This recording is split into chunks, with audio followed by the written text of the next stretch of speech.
if you read enough vampire fiction, you inevitably come across instances where vampires cross-pollinate with other mythical creatures. And by that, I mean they share the stage. The first one that usually comes to mind is Frankenstein, but then there's others that come to mind, like werewolves come up quite a bit. Why werewolves? What's the significance of that? Well, today we'll find out a little bit about that from Sean Rourke. Sean, sorry, was there a sound? Okay, we'll just continue as though nothing happened. Sean Rourke, I saw do a fascinating presentation at the Children of the Night conference last year, where he dissected the history of how the lycan/vampire conflict started and where it went from there. And I was thrilled to hear about that, because I just kind of take it as read that vampires and werewolves are always in some sort of conflict. But where does that all start from? Sean from the Vampire's Castle is going to explain it today. And he's right behind me, isn't he?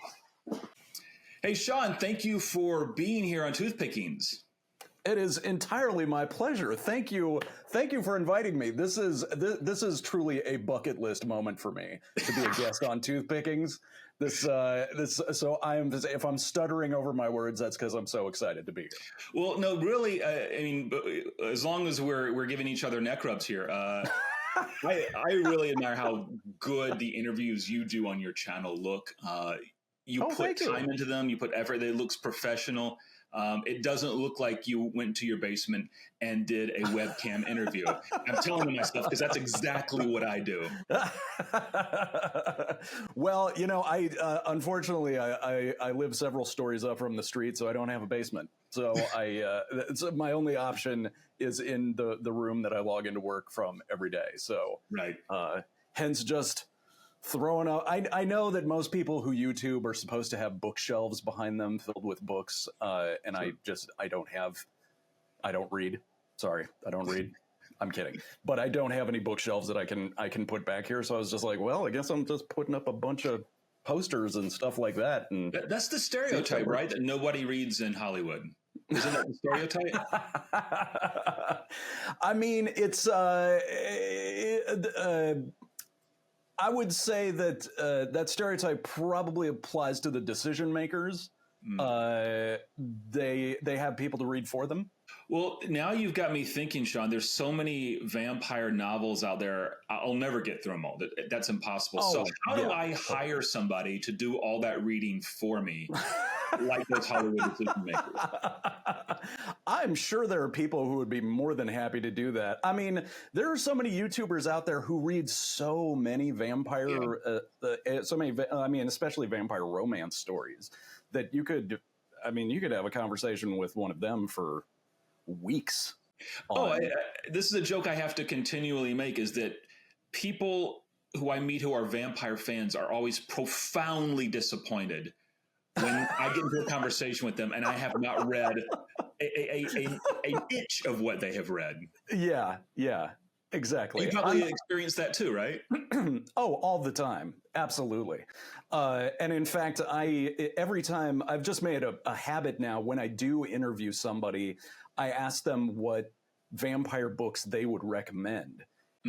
As though I'm going to have time to go read them, of course. I have yet to actually dig into any of them, except maybe like one or two. But just because I'm curious as to like what people are reading and what people are liking. That's what I have to do too. I have to. It's sort of when the quantity of recommendations gets enough, I usually will decide, okay, this is something that maybe I should invest time into. Yeah, for sure. Well, I'm sorry, I took us way off topic there, right at the top of the episode. This is good stuff. But weirdly, we're barely going to talk about vampires today, or we're going to talk about vampires in relation to something else, and that's werewolves, because you did a really cool presentation at the 2024 Children of the Night Vampire Congress about the evolution of werewolves / vampires when they are juxtaposed next to each other in a story. And I want to hear you talk more about that, because I found it very interesting.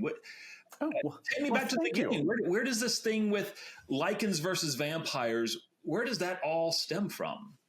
Well, yeah, and I mean that's you put it perfectly right there. Like the talk, and specifically my interest is in the war between vampires and werewolves, because it's something that at least like when I really got into vampires in college, it was already a well-known established thing that vampires and werewolves were terrible enemies of one another, and their, battles go back thousands of years and stuff like that. And so I was just like, well, wow, where did all of this come from?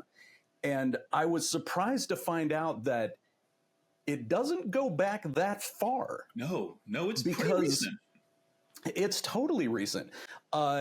It's so it, like going back into back into folklore and stuff like that. I mean, that's how far back we can obviously go anytime we're talking about vampires. But there wasn't, I mean, I've never read anything that has talked about vampires and werewolves fighting one another. And in a lot of cases in Eastern Europe, vampires and werewolves were seen as very similar creatures. Yes. In fact, sometimes they were completely interchangeable.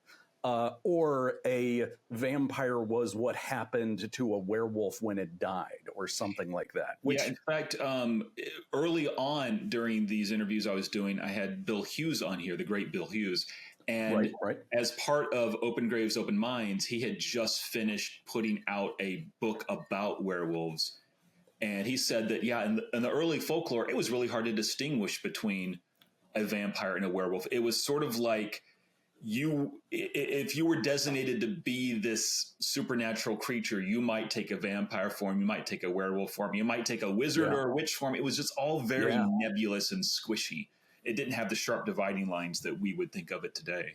Which is kind of cool. Like there's a part of me that's like, well, what kind of story could you tell there? Yeah. But we now have several centuries of precedent that it's sort of hard to sort of break out of our stereotypes that we know about vampires and werewolves now, which is largely, which it turns out and feeds back into the war between them, was mostly established in cinema. Mm-hmm. So like if you go back and read Carmilla or Dracula or The Vampire by Polidori, there aren't any werewolves in them. No. If you go back and read The Mysterious Stranger, there are wolves for sure. And the vampire Sir Azo has sort of dominion over wolves, but there's no werewolf in there as far as we can tell. And when I gave this presentation back in November, I was saying there were no werewolves in Dracula. I have since, over the last couple weeks, gone through Stoker's notes again, and he had written in his notes werewolf ? In two different places when it came to when Harker was going to try and leave Dracula's castle, and Dracula's like, okay, and he opens up the front doors, and there are all these wolves there, and Harker's like, shut the door. In Stoker's notes, he wrote -werewolf ? So interesting. I didn't know this. I had completely forgotten it too. The last time I looked at Stoker's notes was like 5 or 6 years ago, and I wasn't looking for that. But where I thought you were going with that, Sean, was when the Demeter crashes in Whitby. A large black dog jumps off of it, and it's not explicitly stated that Dracula has turned into this beast, but that's what we get out of it, right? And so I thought that's where you're going with that, is that some sort of could have been a werewolf that everyone mistook for a dog jumped off the ship, and that werewolf was in fact the same as Dracula, same character. Right, and that is 100% correct. And if only Stoker had at some point in there wrote the word werewolf in the final novel, then we would have a connection. But we totally would. sadly, we just almost got a werewolf in Dracula, but he pulled that back at somewhere in the writing process. So let me try something out on you. How about a spiritual connection, if not a definitive connection? Okay. Varney the Vampire exists from 1845 to 1847. It's the giant book. It's the Mount Everest of vampire fiction. Not because it's the best, but because I guess you read it because it's there and it's big, and you need supplementary oxygen to get through it. Varney stops its serialization in 1847, and that's when Wagner the Werewolf, another alliterative penny dreadful, comes out. I've never heard of Wagner the Werewolf. I've never read it. I don't know what its contents are, except I know it exists. And I gotta believe, without any evidence to help me with this, I gotta believe that they say, well, Varney the Vampire, Wagner the Werewolf, it's gotta be a bestseller just with the name. I mean, that sounds like a publishing decision from the 1850s. Absolutely. Yeah. Yeah. Oh man, that's interesting. Any idea if it was James Malcolm Reimer who wrote that? It was not. George Reynolds was the author. Interesting. And like I said, I haven't read it. Maybe after this, I should see if I can look up something about it and see if a vampire appears in the pages. Oh, that would be fabulous to know that. I remembered watching one of your episodes where you were talking about, oh yeah, and I just got like the complete Varney the Vampire, and you were like part of a reading club or something like that was reading through it. And I was like, good for him. I could not do that. Like, I tried reading Varney. I think it took us 2 years to get through that book. Wow. That's amazing. It's a slow read. It's ponderous. There are parts that are really cool. And Ed, the guy who runs it, Ed Pettit at the Rosenbach, he would make this observation several times that you can tell that most people only read the first few chapters, because when there'll be an excerpt, it'll be chapter 1 or chapter 4 will be the excerpt. And there's really cool stuff that happens really deep in the book, but it's a fight to get to it. Well, at some point, maybe I will hit you up for a, hey, just tell me the cool parts of Varney the Vampire. I'll try. I'll disappoint somebody with that. That's excellent. But I believe there are no werewolves in Varney either. So and until the two of us can independently go find a EPUB edition of Wagner the Werewolf and see what that's all about.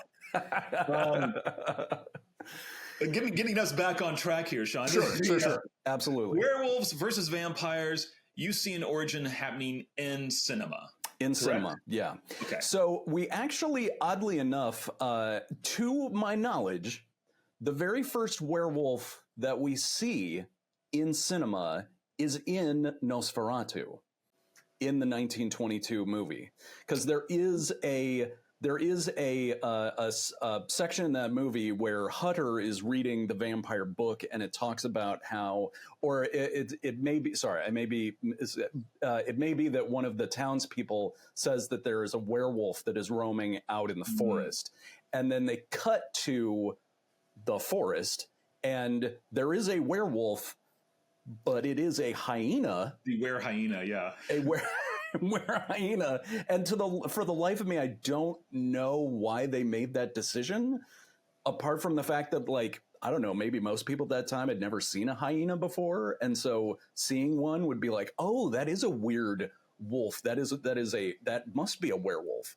I gotta think that is exactly the reason, because they do look bizarre. You've seen a dog, you know what shape a wolf is, but if you've never seen a hyena before, it is spooky looking. Yeah. And that's, I can only guess that was the reason, but so that was, our very first werewolf is not even a wolf. And there's some insinuation that the werewolf is somehow associated with Count Orlok, that, you know, maybe it's a minion of his or something like that. But they don't actually go to blows or anything like that. They don't even overlap on screen. See, I had always taken that image to be that was Orlok who had transformed himself. Interesting. Am I reading that wrong? Well, I don't know, because there is the question of what was written on the original intertitles for when the movie came out. You're never sure. And unless you have a doctorate in film studies, am I looking at the original intertitles or something that was revised later? Yeah, or just something that was lost in translation, because for every language market that movie was distributed to, they redid and reshot the intertitles so that it would be in the language of the audience that was going to be watching it. So, obviously we have enjoyed it in English, and we've now enjoyed a couple different versions of Nosferatu with English intertitles, but they were made by different people at different times. And so are they correct to the original German ones? Right. I actually don't know. You would probably know, if anyone would know, it'd be Lockie Heiss, who was just recently interviewed on this channel. Which, by the way, for any of you who have not watched that interview, it's incredible. And I was just like on pins and needles listening to the whole thing, because it basically, like, everything I've been saying about Nosferatu for the last 3 years, he completely upended all of it. And I was like, oh my God, I have to start explaining this differently. I live for stuff like that, because I also had been telling people that, Nosferatu was banned in Germany and copies were destroyed. And well, he changed that perspective. I was like, oh my God. I love stuff but the reason I bring Lockie up is he also said something that I don't think made it into the edited version I put on, but it's regarding that hyena. So I'm taking a little detour here. He said that a lot of time he had spent, and others had spent, trying to figure out where that shot came from that is in the original 1922 Nosferatu. And no one's really sure where it came from. He is sure of one thing: there was not a hyena in any of the local zoos when they were filming that. So they did not go to the zoo and film it or borrow one from the zoo. Either there was an eccentric person who owned a pet hyena and they said, great, let's use it. Or maybe there was some stock footage that somebody in Germany had that Murnau pasted in there. But that's a mystery of Nosferatu, is where did that hyena come from? And that is a very good, I've never stopped to think about that before, because and PS 1922, there wasn't a lot of stock footage of anything. No, there was no Getty Images to go out and say, type in hyena plus wild plus solo.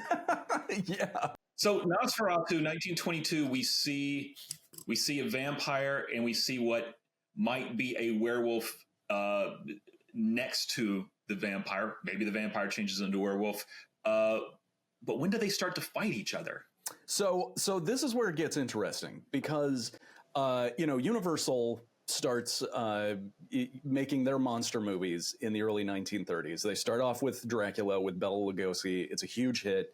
They go into making the Wolfman and the Mummy and the Creature from the Black Lagoon and all these movies, and they start to, as you brought up when we did an episode together for my channel last year, you very cogently mentioned that the Universal monster movies were sort of one of the first cinematic universes, was the first cinematic universe, in the fact that there were multiple sequels, the monsters started crossing over with one another, and you wound up with a couple of movies sort of later on where you had House of Frankenstein and House of Dracula that had Frankenstein's monster, Dracula, and the Wolfman all in the same movie together.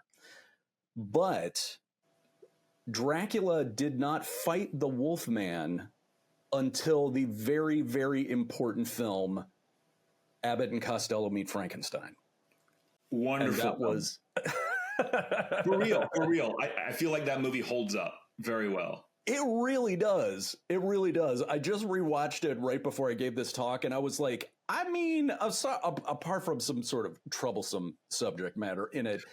Yeah, you got to grade it on a curve. Exactly. But it's a really competent film. And not only that, it has Dracula being played by Bela Lugosi. It's only the second time he would play the character. And the Wolfman is played by Lon Chaney Jr., who was the guy who made the Wolfman, who was the original Wolfman and like really made the character. I think it was like his 5th time playing it or something like that. So if you were going to have 2 actors in those roles, these were the best guys to be on screen together. And Dracula had more dialogue in this movie than he did in the original 1930s Dracula film. So no one's ever pointed that out. Oh, that's interesting. It's crazy. Like, you get more Bela Lugosi as Dracula in this movie than you ever did anywhere else. But the thing that sort of keys back into the war between the monsters is that this is the first time that Dracula and the Wolfman ever fought. So this is the very first time we see a vampire and a werewolf ever fighting on screen. And it's amazing to sort of watch, because it mostly kind of happens in the background as Abbott and Costello are doing, shtick in the foreground, and you'll just see like the Wolfman and Dracula in the background be throwing tables at one another and attacking one another. It's funny, but it's also very physical at the same time. And it ends in Dracula attempting to escape. And he goes out on a balcony, he turns into a bat. I'm sorry, guys, I'm spoiling this. It is worth watching the movie, of course. But he starts to turn into a bat right as the Wolfman comes out and grabs him, and the two of them sort of plummet, in theory, to their death in the sea.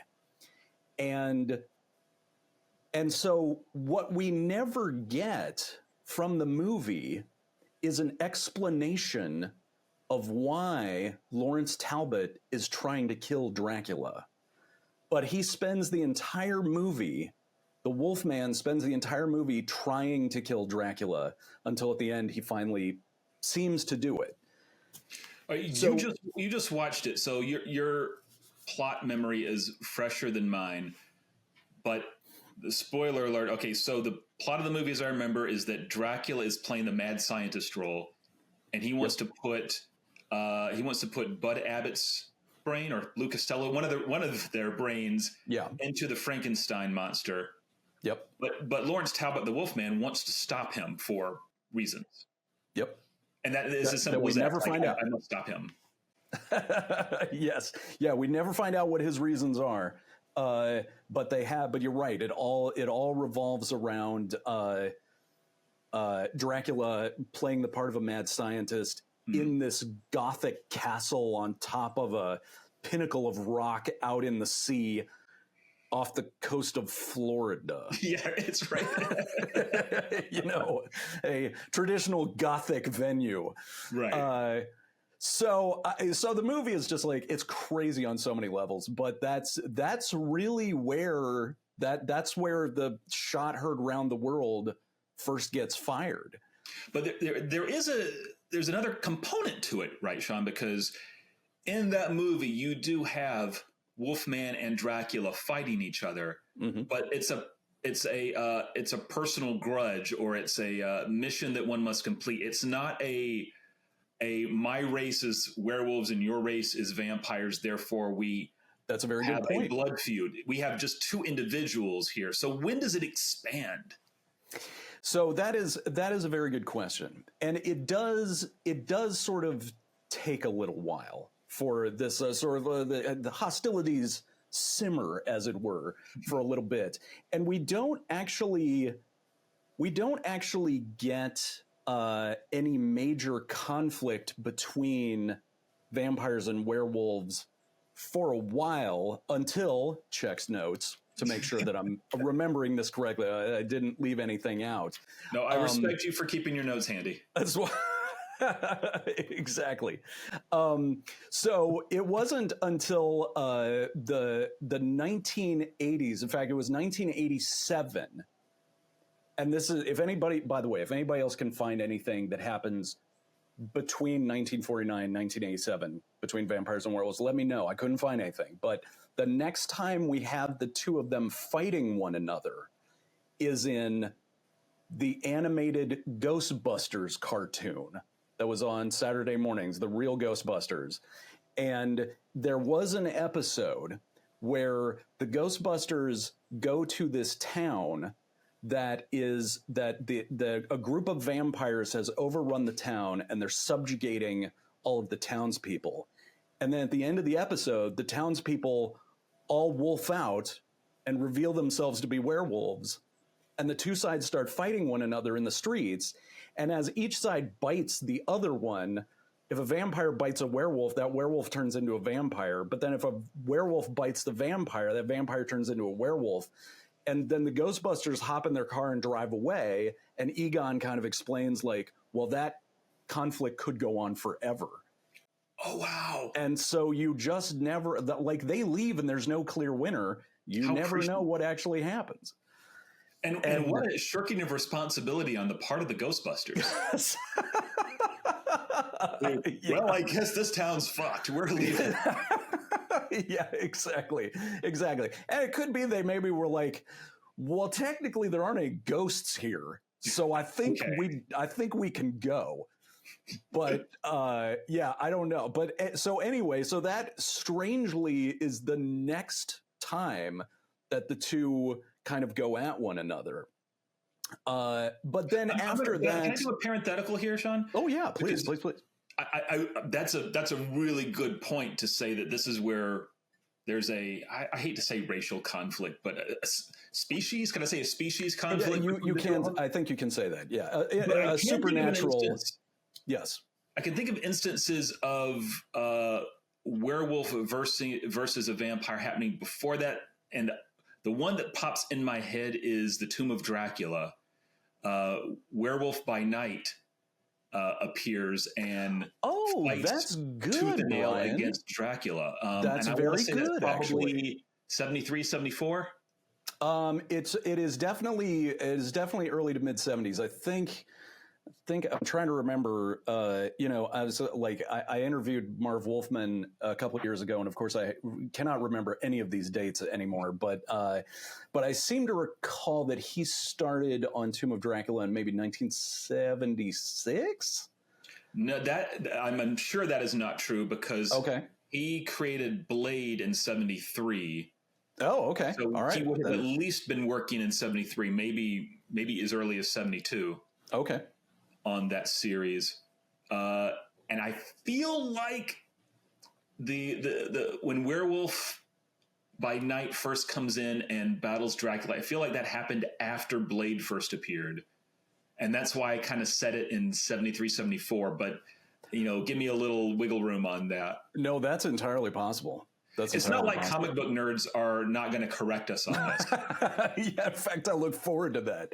And this is part of the reason why I love talking with Brian about all this stuff is that like I can't just make up numbers and stuff and things like that. Like Brian knows all of this stuff, so like it's wonderful to be able to have like a check and balance system. No, but you're really impressing me with some of these things that I had never realized or thought about, like Bela Lugosi having more dialogue in an Abbott and Costello movie than he did in Dracula, or this line from Egon about this battle could go on forever, like small little Ghostbusters series that only Ghostbusters fans even really acknowledge as ever having existed. Yeah. And wow, it predicted decades of conflict between these two species. Yeah. Yeah. And I remembered seeing that episode of the Ghostbusters when I was a kid and thinking like, oh, wow. And then that just sort of like, I don't know, I forgot about it or something, but it wasn't until it was literally like I had written up this entire presentation, put together my PowerPoint, like everything like that. And something triggered that memory like a day before I was supposed to present this. And I was like, wait a second. And like went, looked it up, found the YouTube clips, grabbed some stills from it. And so like I almost missed that. Just due to my own memory, not remembering. But yeah, crazy. Well, I'm glad you did, because even with as many people in the world who are vampirologists, there's a lot to mine. And I think there's even fewer people working in the werewolf space. And so for you to be right there at the intersection of the two of those, there's not a whole lot of people who would have thought of that or brought that up. You might be one of the very few people who is thinking about these things enough to actually bring that up and present that to the world as a useful origin story for this conflict. I mean, yeah, exactly. As useful as it gets, I suppose. Well, yeah. As I had to say one time at a academic conference when someone said, well, how important is any of this stuff? I said, well, none of this shit is important. We aren't curing cancer and we aren't feeding the world. We're talking about vampires, for God's sakes. I know. Exactly. So after that, does it take off, or does it take a while before we start to see vampires and werewolves really going at it again? Well, so it does ramp up very quickly afterward, and that takes place in 1991. So it's a couple of years later. Yes, yeah, it's really quick. Just long enough for a young Sean to go from Saturday morning cartoon watching to being a very, very hard high schooler. But there were two things that happened in 1991 that were very significant to the war. And the first is that there was a movie that came out that was in the Howling franchise. And this is Howling 6. And I know everybody's like, they made 6 of those? That's like what I was actually thinking. Made 8. So, yeah. But the number 6, the subtitle of it was War of the Freaks. No, sorry, The Freaks. And the plot line is that there's a guy who is a werewolf. He's a very reluctant werewolf. And so he's sort of on the move, sort of wandering from town to town, looking for work. And trying to like get away from society when the full moon happens. So he's this sort of sympathetic protagonist, but he gets captured by a traveling freak show that is run by this kind of villainous ringmaster who, sees what he truly is and is like, oh, I've finally found a true freak for my freak show. And so the werewolf is, he's captured and he is forced to turn into a wolf man with a crowd of paying spectators and stuff like that. And what you find out is that the guy who owns the freak show is actually a vampire. Okay. And at the very end of the movie, when the werewolf tries to attack him to escape the freak show, the ringmaster, whose name is Mr. Harker, turns into turns into this very cool Nosferatu looking vampire that is all purple, which I loved. And then the two of them have this fight at the end of the movie. And because it's a Howling movie, I think you know who wins that fight. I'm guessing the werewolf wins? Exactly. Now, is this a good movie? No, it's not. but it is an important moment, and it has some really sort of great moments in it and it's the first time that we get into serious battle between a vampire and a werewolf. There's nothing comedic about it. Like it is absolutely straight-faced the whole way through. So that's the first thing that happens in 1991. The second thing, and probably the more important thing, is that this is when White Wolf Games publishes Vampire the Masquerade, which is a tabletop role-playing game, and then shortly thereafter, a live-action role-playing game that you would get dressed up and go out into the world with other people who are playing, and you would take on the role. You would create a character who was a vampire.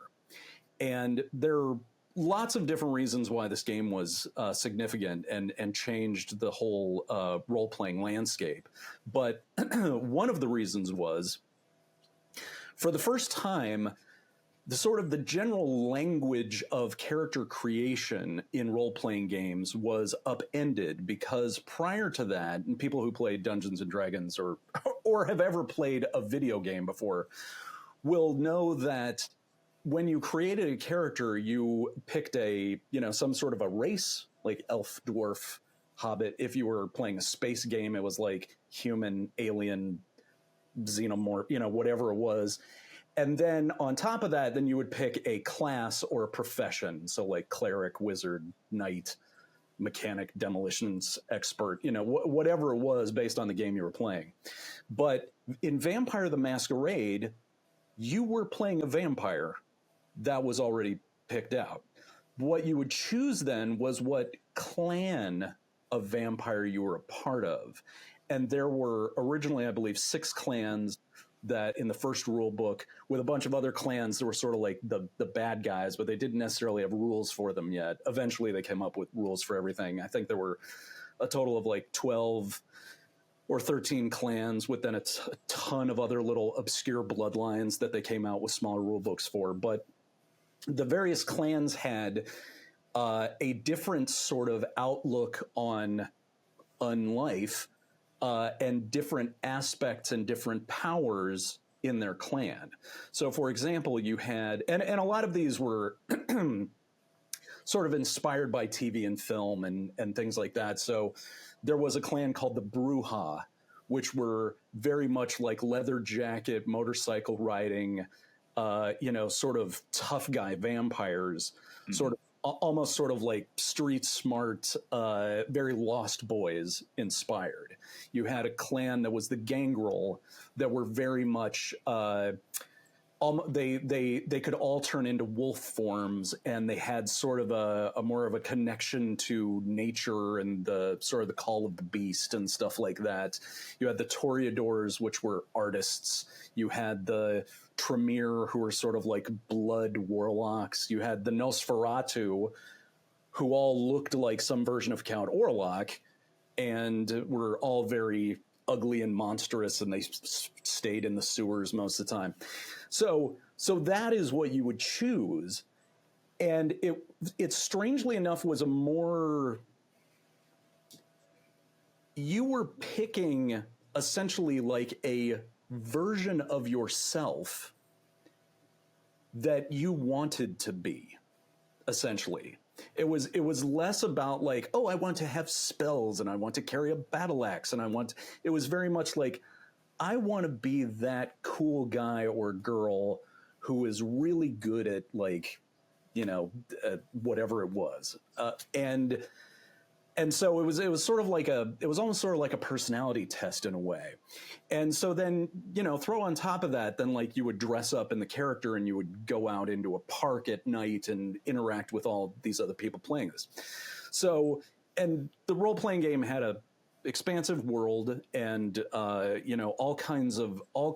all aspects of vampire existence broken out into rules and stuff. And then a year later, they published a supplementary full game, standalone game called Werewolf the Apocalypse.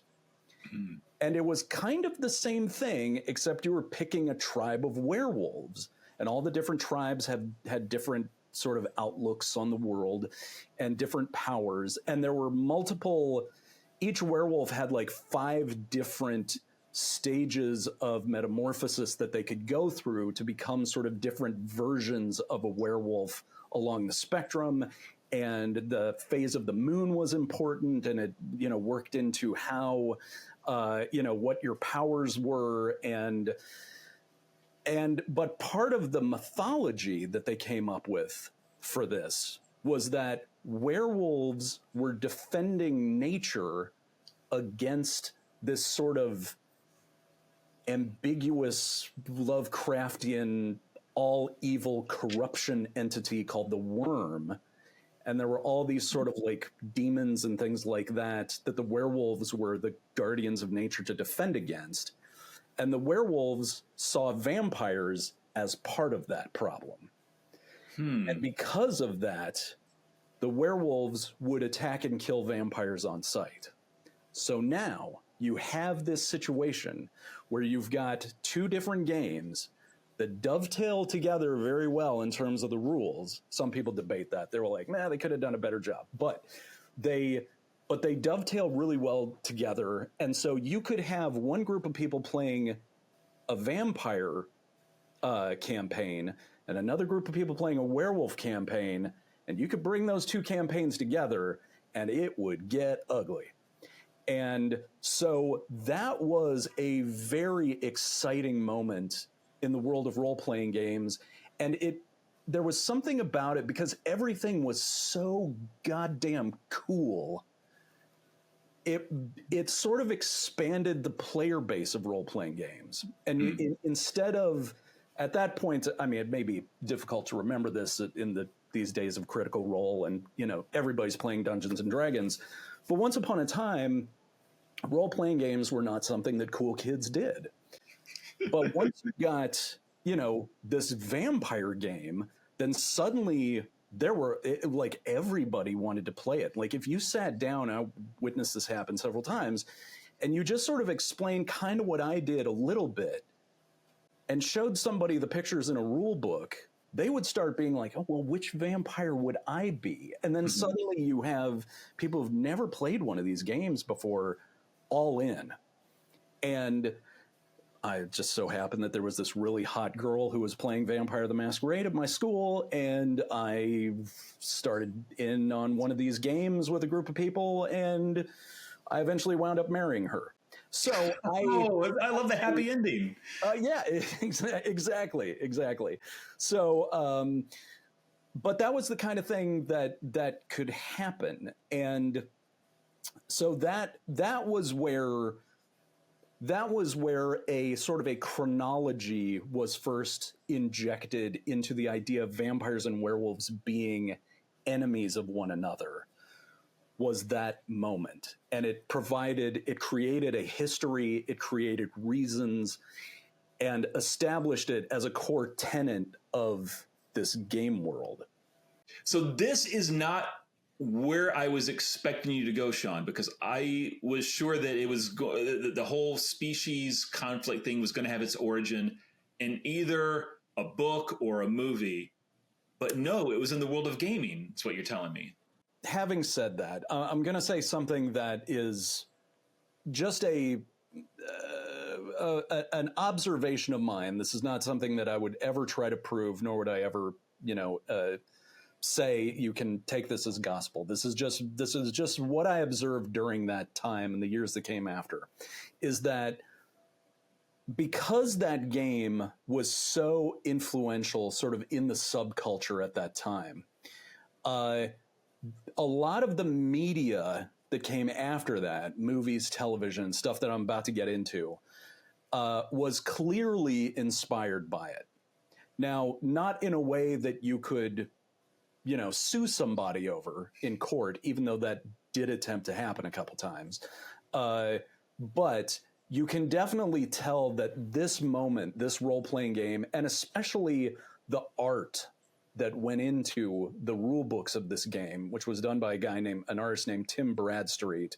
He did all the covers. He did a bunch of the interior art. He's an incredible, incredible artist. And the look of his vampires that he illustrated really set the tone for a tone that had sort of started with Anne Rice as sort of this sort of modern Gothic, but they call it Gothic punk, but that really had this modern, street smart, beautiful but tough vampire who doesn't look anything like Dracula. Mm-hmm. And that became sort of a touchstone from which other media then bounced off of. Yeah, I can tell that we're starting off at the sort of this slow pace, and then as you get into the 90s, things are coming at you so fast you can't even keep track of any of it. Oh yeah, exactly. You wind up with the Underworld movies, yes, that come out, and that when you want to talk about vampires versus werewolves, that is the absolute gold standard. Mm-hmm. And that came out in, let's see, I want to check my notes just to make sure. Oh my God, Brian, I totally forgot one. So this is where I was going, is that at about the same time that Blade comes out in theaters, you've also got Buffy the Vampire Slayer has started running. And Buffy is it's a weekly television show. They have to have a new plot every episode that has something to do with a supernatural creature or a vampire. You have vampires as main character. You've got Angel as main character on the show. But in season 2, we meet the character of Oz, played by Seth Green, who turns into a werewolf. And there is not a battle between Oz as the werewolf and Angel as a vampire, but they do come face to face at one point in this episode. And Angel is he's in his dark phase. He's Angelus, so he is no longer the good guy. He is now the villain. And so you just have this moment of the two sort of staring each other down as apex predators, and then they kind of decide to go their separate ways and not fight one another.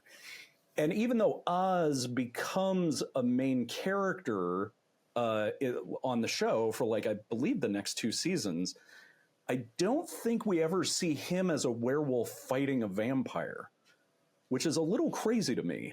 But but the two were sort of, because of that one moment where they're facing one another down with animosity, it kind of counts as a moment. But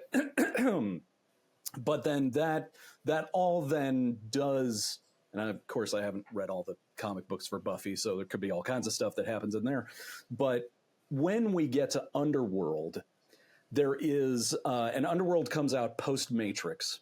So there is very Matrix looking, there's a fashion element that you can look at Underworld and say, well, there's a very Matrix fashion element to this. But there's also this excellent sort of, almost kind of like a Castlevania aesthetic that goes into the clothing design and the art direction that is just this wonderful sort of modern neo-Gothic look. Everything looks very operatic, but yet also very sleek and smooth and chiseled and modern. You've got people wearing these amazing detailed leather trench coats with high collars, but carrying assault rifles with special ultraviolet flashlights on the front of them. It's so. That's how I go to battle. Absolutely. That's standard military issue. That's how I wanted to go into work after I saw that movie. I was just like, damn, how do I get that? I could never pull it off.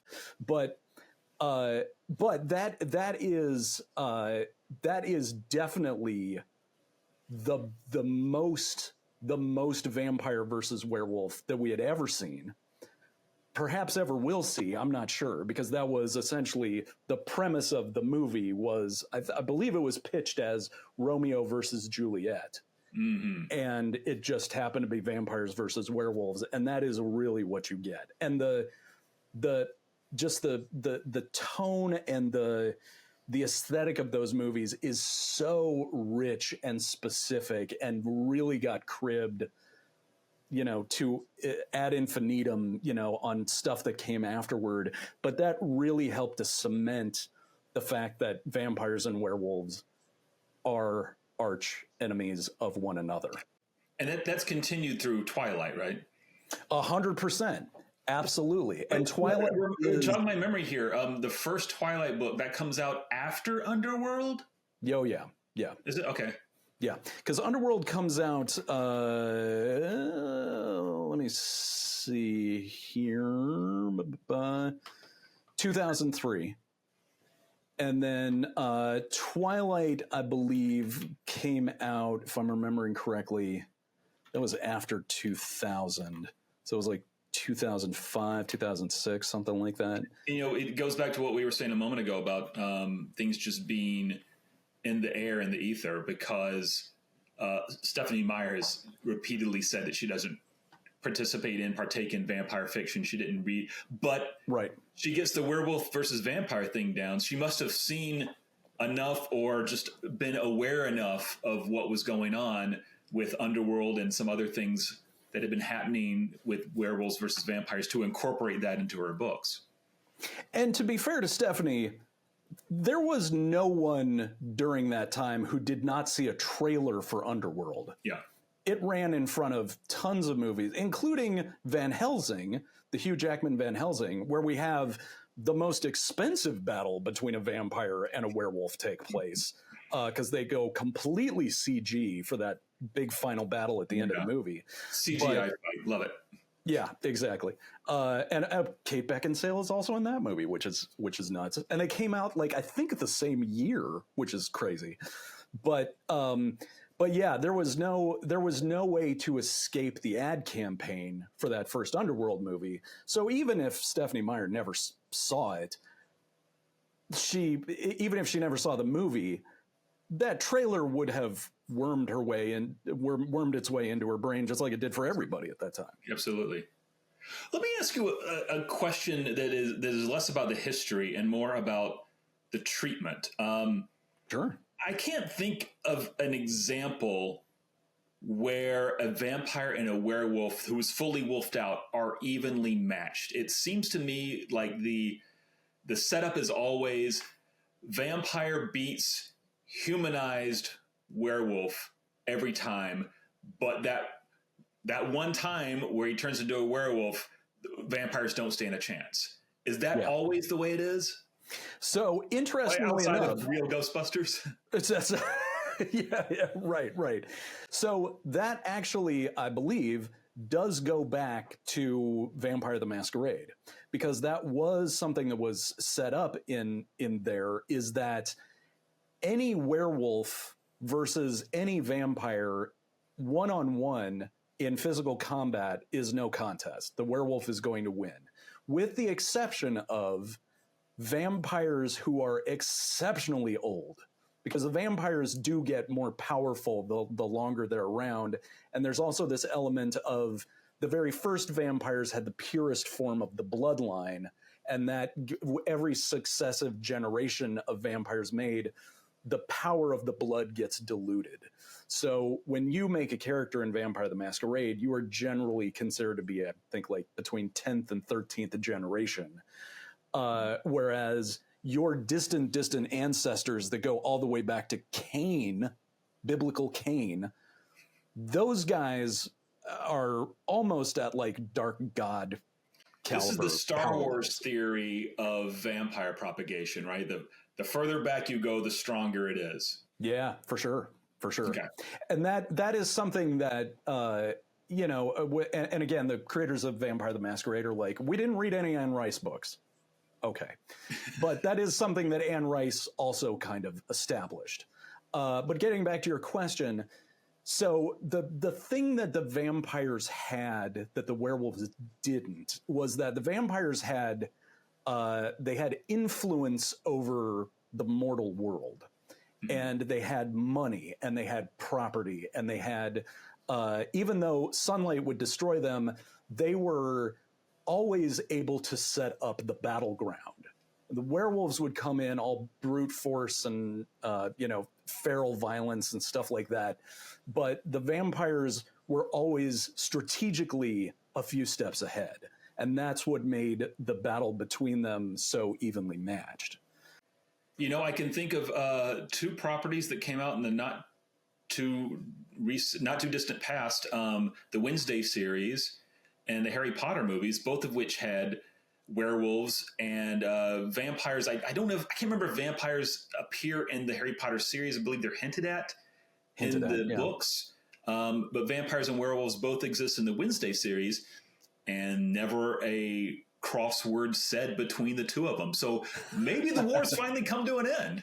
I mean, I would love to. I see such in the generations that are coming up behind us, Brian. I see such a compassion toward other people, a want to actively accept people from, regardless of what their birth situation is, to give them the benefit of the doubt. And so I honestly feel like you are absolutely right about that. And that may be the media that we see, the stories that we see coming up are going to be like, you and I are both born from different supernatural bloodlines. but that doesn't mean we have to hate one another. And that gets back to Capulets and Montagues, and I guess it all kind of comes full circle, but I think we are entering into that age now. That is a beautiful sentiment, and I hope you're right that Lost Boys and Teen Wolves can one day all be friends with each other. Yes. And don't have to fight anymore. Well, Absolutely. Sean, this has been great, man. I've learned a lot talking to you, and it's nice. You know what? I love talking about vampires, but it's nice to kind of get away for a second, zoom out, and talk about other supernatural creatures once in a while. Sure. And I mean, I think that we're going to have ample opportunity to be doing that ever since the rise of urban fantasy, which ultimately, and this is a whole other thing I won't go into right now, but the TLDR version of it is that I think that Buffy really kicked off the urban fantasy trend of all sorts of different monsters occupying the same geographic space. Oh, come on. What about Monster Mash? Oh, well, no, that's a good point.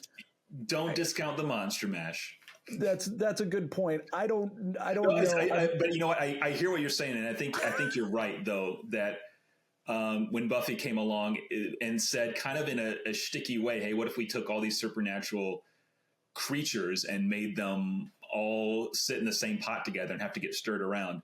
That kicked off a lot of possibilities. Yeah, and it was, I think maybe what I was trying to get at there is that Buffy took it and made it, I think, more serious, I guess, as opposed to the sort of the Monster Mash, which was, if I'm reading you correctly, we're talking about the song, right? Or are we talking about? Yeah. So that was wonderful, but that was sort of the parody response to the decades that had come before with the Universal movies and stuff like that, if I'm getting that right. Again, guys, Brian actually knows more about this stuff than I do. I just have an acting background. Don't be so fast to say, well, not see now, yeah. You say that, and it's sort of like inviting challenge. And that's a challenge I will probably lose at some point. I doubt that, but so much of what I pieced together for this and my interest in the subject came from that episode that you did, that interview that you did with Bill Hughes, and it just sort of kicked it all off. And I was like, well, wait a minute, let's look at let's go back and examine this. And for those of you out there who are diehard toothpicking fans, I am with you. There has never been an episode that Brian has done where I haven't learned something. The majority of episodes have actually blown my mind way open on something that either he or one of his guests have said. And so it makes me happy to no end that he is making some episodes again. And obviously I'm very excited to be in one of these episodes, but just, the fact that he has now finished his Blackula short documentary means that he is making some more episodes, which we'll take them as long as we can get them. But thank you very much for getting back to this, because it's part of my regular diet of learning on the vampire subject. Well, I'm sure that, to spread the generosity further, Sean, that you have now blown somebody's mind with what you've talked about today. Oh, I hope so. You've certainly thrown me a few curveballs, things I was not expecting, and I hope that is true for other people watching. That's great. And thanks for name checking Victoria Amador. She is still out there publishing. Fantastic. I don't know what she's working on these days, but she's been working in this kind of vampire gothic space for a long time now. And she knows her stuff for real. That's awesome. I am so glad I finally got to have you as a guest here on Toothpickings. Sean's channel, Vampire's Castle or The Vampire's Castle? I get it confused. The Vampire's Castle. TheVampire'sCastle.com. His YouTube channel is, if you like toothpicking stuff, but you said, hey, what if it actually looked good? Then go to Sean's channel and you'll see what the potential is to have good production value in vampire content. Can I give you one more compliment before we wrap this up? Hang on, let me see if I can fit one more inside this giant head of mine. Yeah, please go ahead. Okay, so prior to me clicking upload on my very first video, I spent, I kid you not, 4 years preparing this channel. It was something I was not doing full time, but it was something where I was like, I don't want to half-ass this. So like I'd already recorded a couple of interviews with some people, was already building out like a episode list and like writing scripts and stuff like that. And I was in the middle of piecing together my first episode when I saw your first episode during the pandemic for Toothpickings.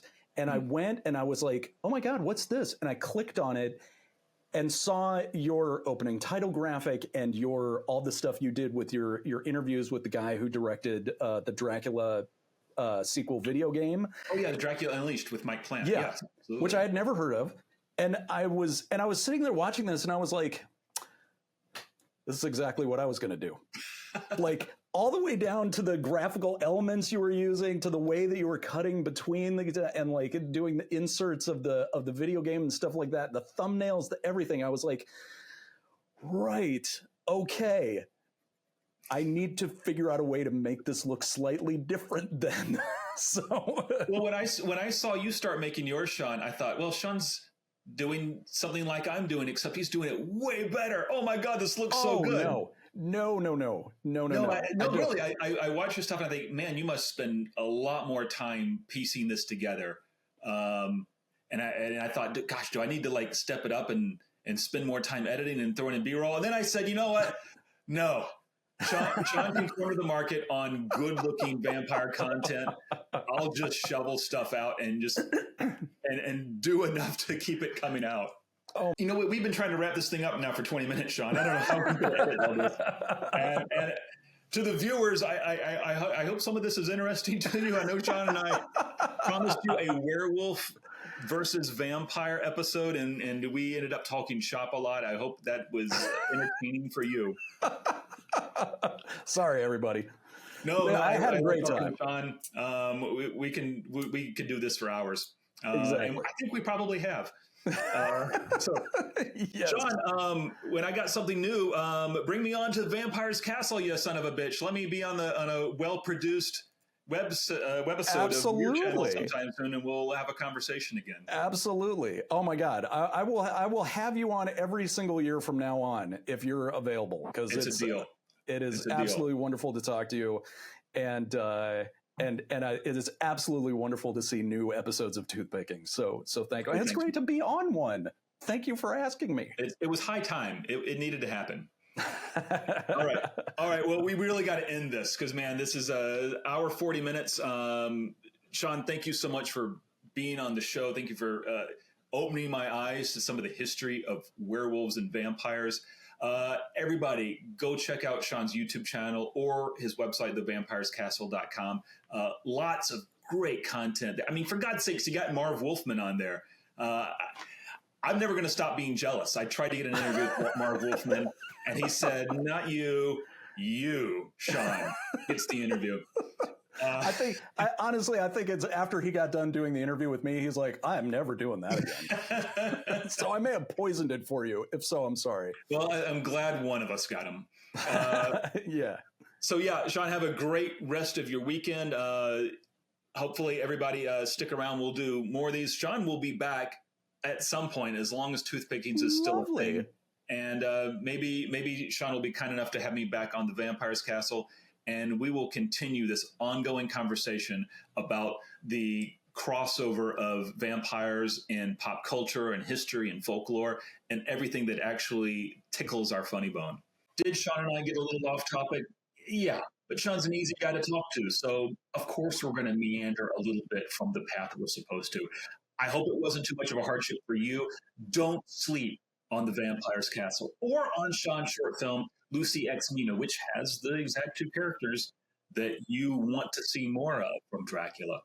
Thank you also to my werewolf assistant, who I believe is hibernating right now.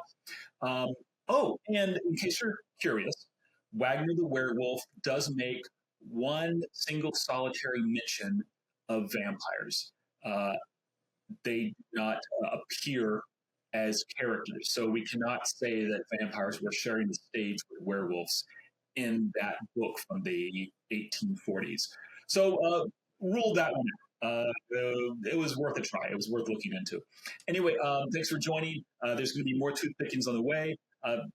I think I'm legally required to ask you to like and subscribe, but more importantly, interact. Love having your comments, love your thoughts, love having an interaction with you, because sometimes I learn a lot in the comment sections to these tooth pickings. People have turned me on to things I was not aware of, and I loved it. I love learning from you.